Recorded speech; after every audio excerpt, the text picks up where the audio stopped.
So I'm in my garage working on this lion painting, drawing. I don't know what to call it. It might be inverted on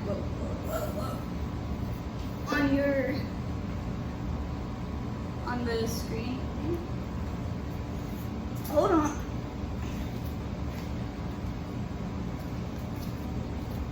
Anyways, when I left it off last night, it was making this awesome, cool effect.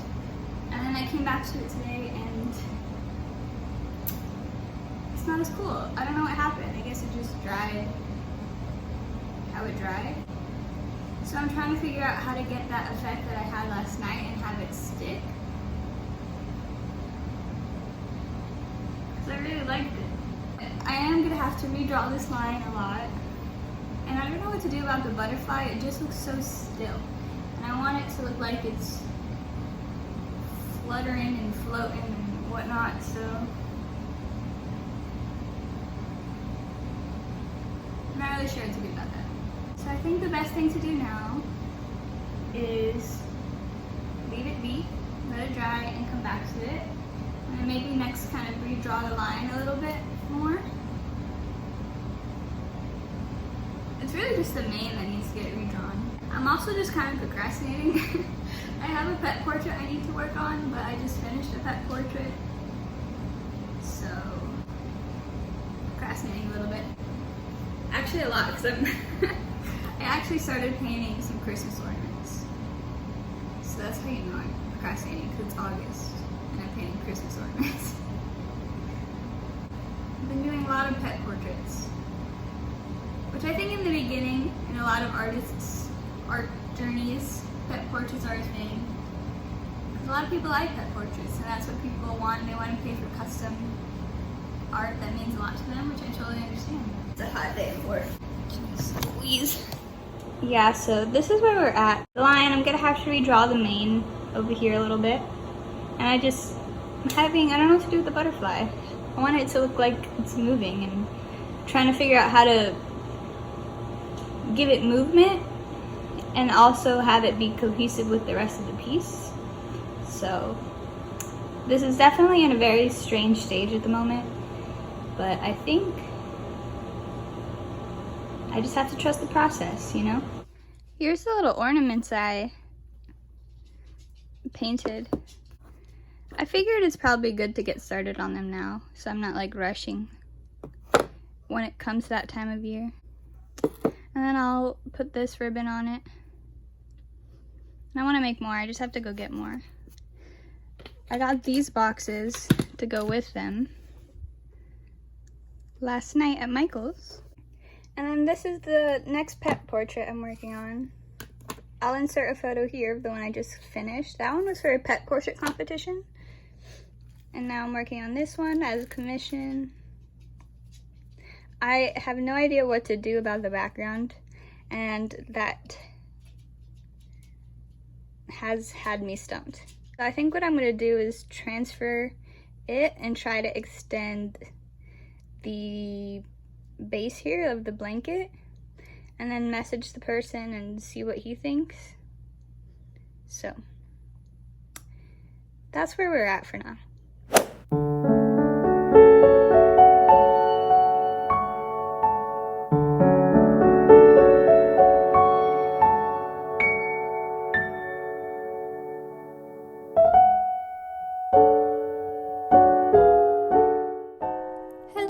So as you saw, I got these wood ornament thingies from Hobby Lobby.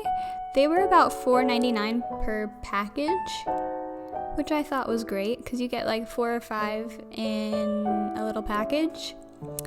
Now I have worked with wood before, and the last time I worked on wood, I did not gesso it. And what happens when you do that is that your paintbrush and the paint kind of pools with the wood. So this time I'm just making sure to prime it with a gesso I purchased from Amazon. It's a Marte gesso, I believe, and it worked pretty well. I also went ahead and I cut those strings off because I wanted to replace them with a different one. The one I have is kind of sheer, so when you hang it on a Christmas tree, you can't see it so much. So that's kind of why I went with those, and I think the green from the ribbon that you'll see in the end just works well with the wood and with the landscapes.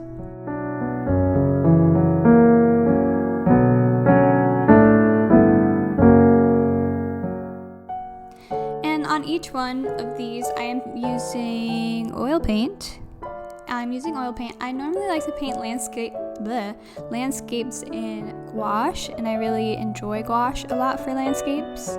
But there's just something about an oil painted landscape as like a Christmas present. It just feels a little fancier, you know?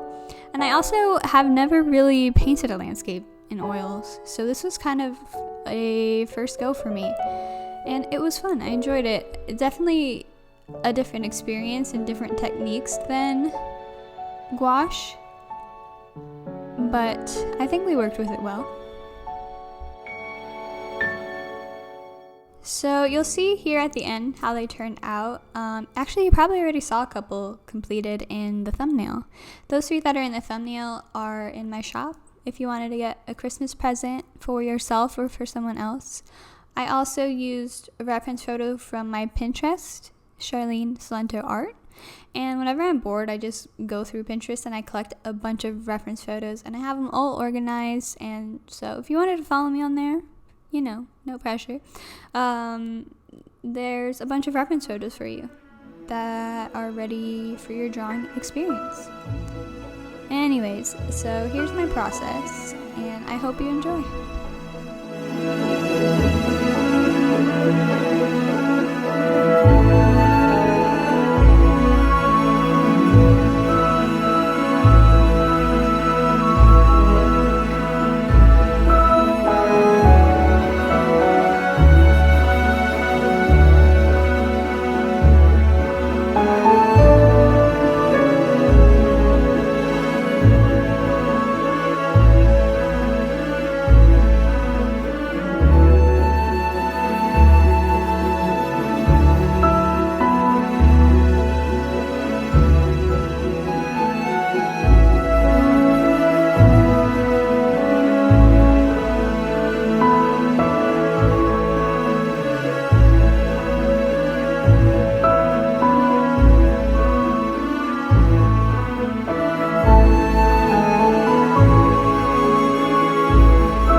just finishing up these little ornaments and mini paintings. I really like how they turned out. I'm very happy with the result. And now I am using a small square brush and Gamvar varnish by Gamblin. Gamvar is really great to finish paintings, and it's great for the contemporary artist because it gives you an opportunity to complete your painting while also giving the oil paint that you're using and paint's time to dry. Typically, oil paint takes 3 to 4 months to years, even if it's thick, to dry all the way through. So if you were to varnish it before it's completely dry, it could crack, although low-key, I kind of have done that before, and I haven't seen it cracking yet, but it hasn't been very long, so what do I know? But I do like Gamvar. It dries pretty quick, and it gives a really nice glossy finish. They also have satin and matte. That works great too.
So I finished the commission of the 2 doggies.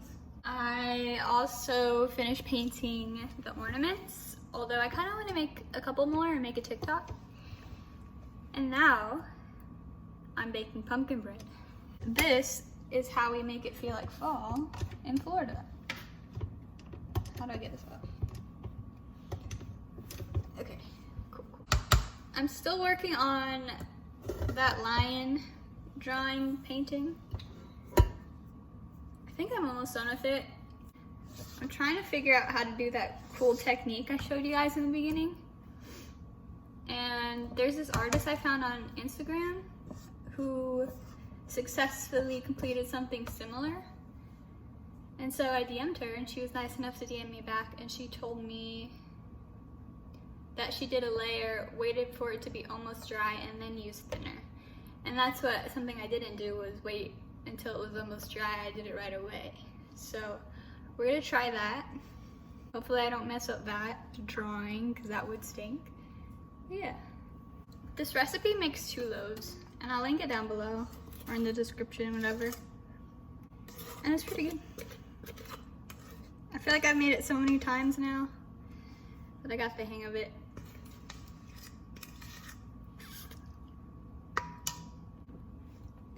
I wanted to make my own pumpkin spice latte also, but I don't think this is a great angle, but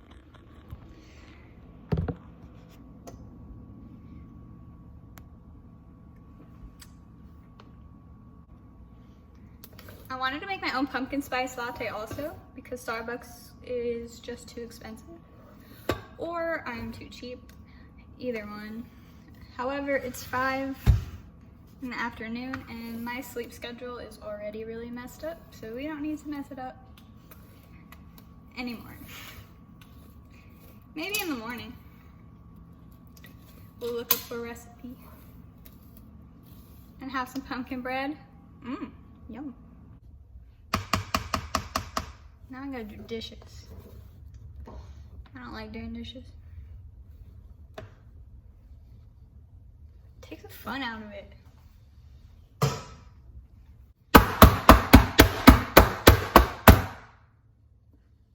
I honestly don't know what that does. I just see people do it.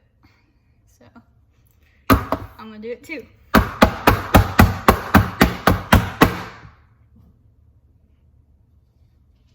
Okay, now we're gonna put pumpkin seeds on top.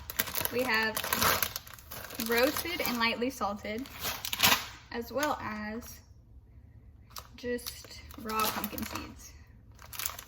The reason why I use both is because I used the roasted and lightly salted and it was just too overpowering, and then I also used this and it just wasn't all the way there, so now I mix them and it gives the right flavor. The right extra little crunch on top, you know what I mean? Just a little extra.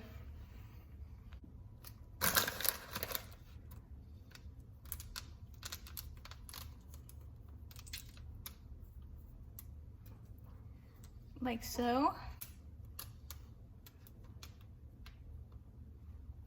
I honestly like the raw ones a little bit better. I don't put too many of the salted ones. Also, this sweet and salty. Yum. I also want to give you 2 baking tips while I'm at it. Butterfingers today, my goodness. Because this is a baking show now. In case you didn't know.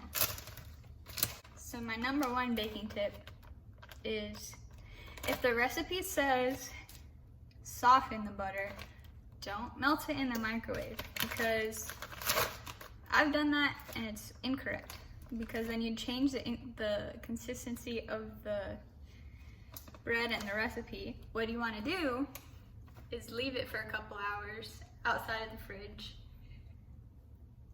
or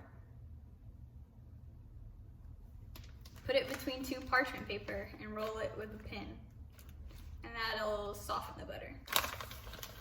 And then my second baking tip is, I can't multitask, is get some parchment paper and line the bottom of the pan, so that way when you take it out, and also put a lot of baking spray, of course, but the parchment paper just gives you a clean finish at the bottom. So those are my 2 baking tips. Okay, this is what it looks like. I'm just gonna wiggle it so the seeds get all in there.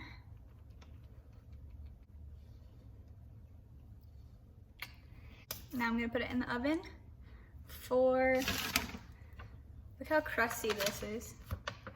So many times I made this recipe, for 72 minutes. I even got the right time down. 72 minutes.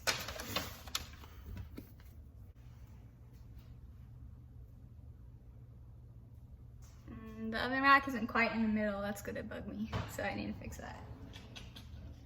I need to fix that.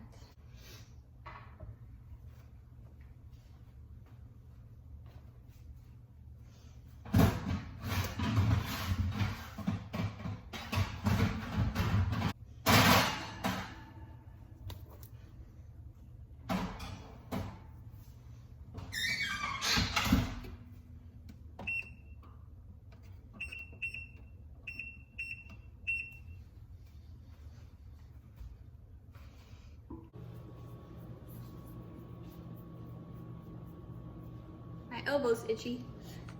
Okay, cleaning up wasn't so bad. I was just being dramatic.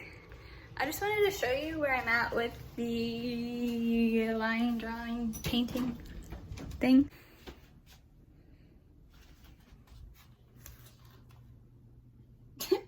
That's where I'm at. I put a bunch more gold leaf, and I'm a little afraid of gold leaf. I don't want it to get tacky looking, so we're leaving it there. And then, oh, I wanted to show you the ornaments finished. Actually, some of them I have wrapped up. Hold on. They're kind of stuck to this pin I have here, and it's a little bit of a pain to try and get down. But I finished this one, and I varnished it and everything.